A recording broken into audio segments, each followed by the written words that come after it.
Well, you know all about it.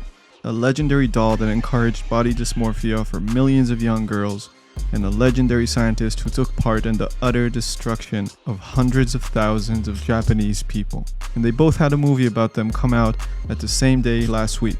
I don't know why it took me so long, but today I was looking at that famous close-up shot of Cillian Murphy's face as Oppenheimer and immediately stopped editing the video I was working on and started sculpting him as a Ken doll. Had to do it before the trend dies. We're friends with the algorithm, baby. I think the Barbie Oppenheimer meme is actually really fascinating. First off, I just love when so many people can unite on a random funny idea that just kind of naturally forms. What makes us human. I mean, Barbieheimer really separates us from animals. But beyond that, the insane contrast between the glitzy, bubbly, fantasy nature of Barbie juxtaposed with one of the darkest, heaviest, most conflicting truths of humankind is low-key a profound moment in storytelling and entertainment. The plastification of tragedy, the commodified honesty of fantasy, the mushroom pie in the sky. I'm just saying big words because I'm too much of a dumbass to truly be able to talk about it, but nevertheless, here's Oppenheimer as a Ken doll, also known as Oppenheimer. I actually watched Oppenheimer the day before it came out because I live in Los Angeles and I can do stuff like that. I can't say I'm a big fan of Christopher Nolan. I think he tends to lean into a lot of emotional trappings, cliche moments, and a ton of corny expositions, sometimes more than other times. I'm definitely not one of those guys who puts Inception and Interstellar in their top 10 favorite movie list, but I do enjoy them from now and then. And I really do appreciate how he's probably the only high-budget director who tackles incredibly sophisticated and downright philosophical ideas. I do love that. So, Oppenheimer might just be Nolan's best movie yet. I know, it just came out. I only watched it once, and the IMAX 70mm really makes a different experience. But I just thought in Oppenheimer, he really nailed what he does best, and generally avoided going down the cliche rabbit hole. Also, I think he managed to direct a ton of amazing actors and they all did a fantastic job, which is not usually the case with him. In pretty much all of his movies, there's always some acting that just doesn't hit for me. Too scripty and corny, but I didn't notice any of it this time. Everybody was just really good. And he managed to put out a biopic that's actually unique and intriguing at the age of the biopic epidemic of Hollywood. And yes, I've never ever was shaking in my seat because of the sound design in a movie theater as much as I did this time.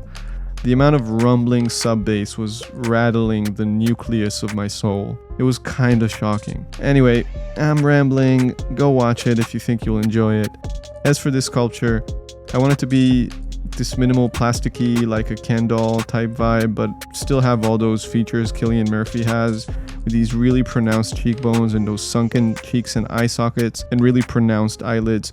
I think because his features are so specific, it ended up working pretty fine.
Sculpting hair is really fascinating to me. It shows how abstract the human brain perceives reality. Our hair is just tiny strands clumped together, right? But we don't actually perceive it that way. Even though we know there are hundreds of thousands of hair strands, we perceive it as sort of a solid object. That's why sculpting hair actually works, because you don't sculpt each strand. You break down the hair into chunks in different levels of details. I'm lucky enough that you don't really see his hair because he has a hat on, and that it's supposed to be a toy, so the hair is already super simplified, but the theory is the same as it was in a marble statue. I have zero experience sculpting hair, and yet I'm amazed how, by just focusing on creating clumps and then kind of following the naturally occurring flow of those clumps, you really start to see the hair come alive. I didn't want to put too much effort into it here since I knew we were barely going to be able to see his hair, but man, this is satisfying. I accidentally forgot to turn on backface masking on the smooth brush, so when I smoothed the inside of the hair, it kind of smoothed all of the work I've done on the outside, so I had to redo it, but wasn't a big deal.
I'd already recorded and edited the video for the Travis Scott toy figure sculpting, even though I'm going to release this one before, but I was constantly complaining in that video about how bad I am at making eyelids.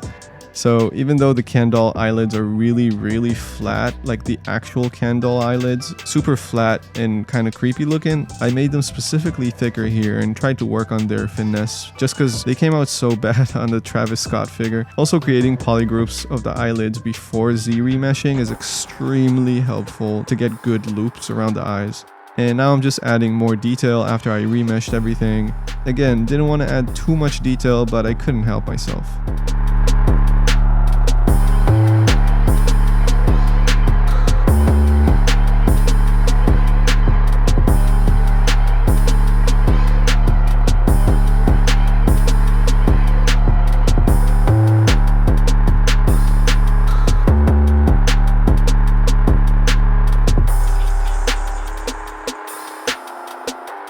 If you like this content and want to support the channel, feel free to check out my Patreon or membership where you can find these project files, watch these videos with no ads, get free products from the store, as well as other cool perks, but mostly help me make more and better content for y'all. Also, you can buy this model, as well as other material and model packs on my new plastic gumroad, or you can buy this as a poster, as well as other prints and pins I made on the Pink Eye Gumroad.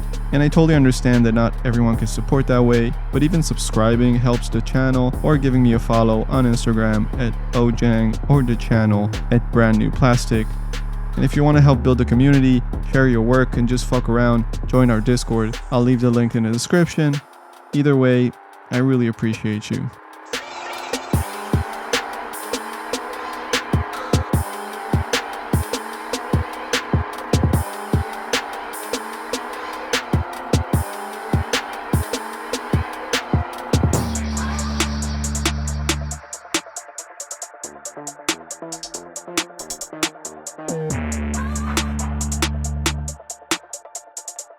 Then I made the fedora in Cinema because, I'm way faster at poly modeling in Cinema. so I just cranked it out real quick and shot it back to ZBrush, added some detail to it, and had to push back in some of the protruding hair pieces.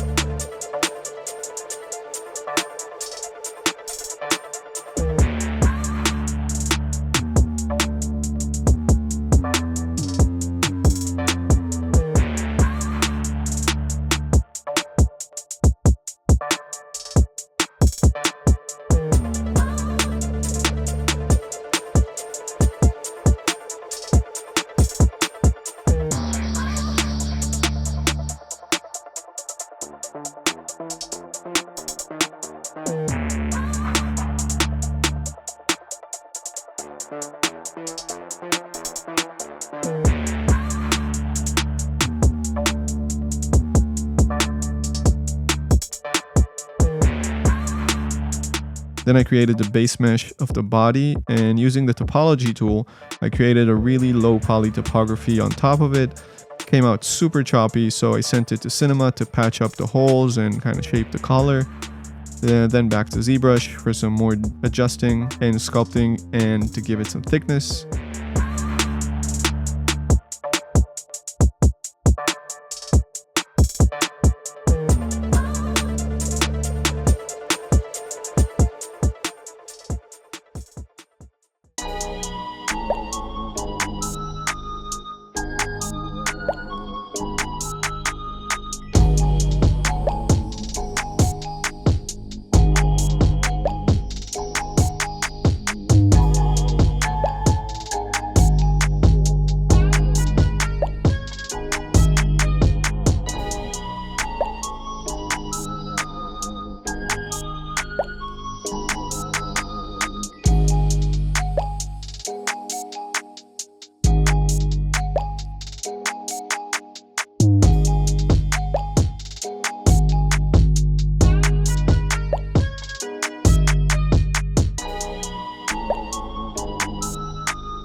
Then I duplicated it, removed some of the parts, made it slightly larger, remeshed it, and added the color, and now it's an overcoat.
To create those triangular two pieces of the collar, I ended up just splitting the coat into two different parts and overlaying one piece on top of the other, which honestly looks better, like it's actually sewn together.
Then I added a few more stitch details on the garments.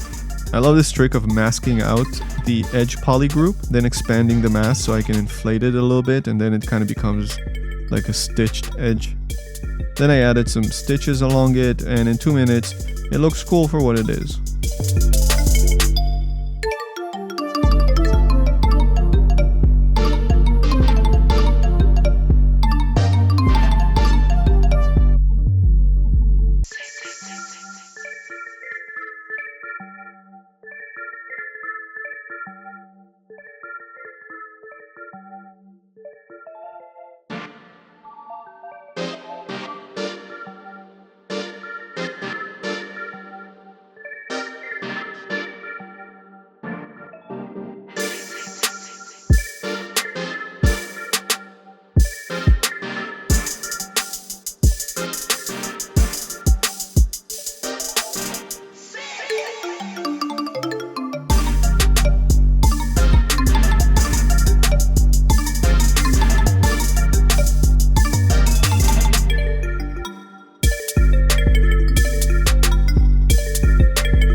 And at this point, I actually fused his eyeballs to the eyelids off camera, because in the original kendoll figure, that's how it is. There are no actual eyeballs, just extension of the eyelids that are painted like eyeballs. So I thought it would help with the extreme kind of plastic look. Then substance, my favorite, adding a bunch of noises to the roughness and to the height map, making them very subtle, which honestly I noticed ends up looking too subtle in cinema. I need to remember not to make the height maps so subtle in substance.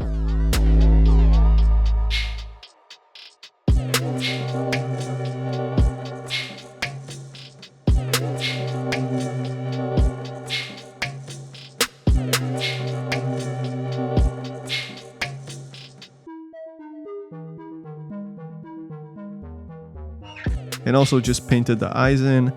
I kind of wanted the paint to bleed out just a bit to make it feel a bit more hand painted and authentic and kind of imperfect.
What I also did is create a scattering map that is white on his whole face and black on his eyes and those black eyeliner eyelash things, because since those are painted with a much more opaque paint in real life, they don't really get subsurface scattering as much as the rest of the plastic.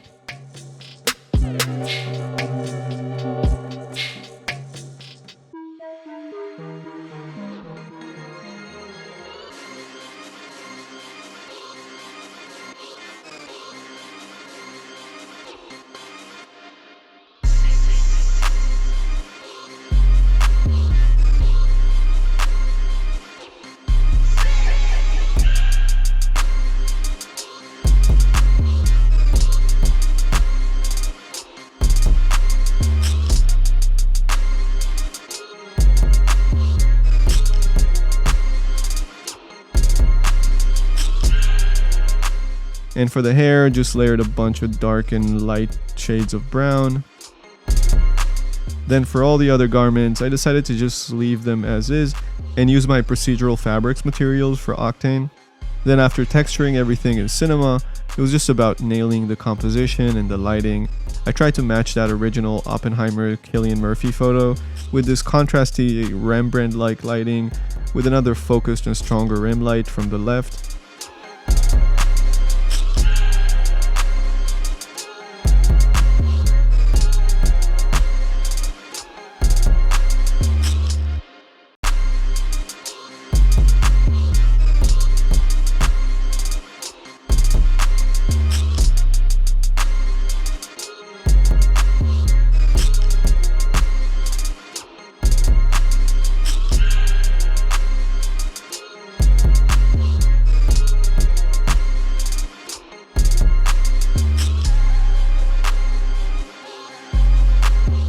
Testing it out in black and white, and as I mentioned, I had to crank up the contrast on the bump map to make it more pronounced, just slightly.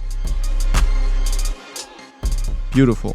And ladies and gentlemen, ta-da! Yep, it's here and it'll be gone just as it came. I just think it fully represents the last brain cells I have, and I fucking love it.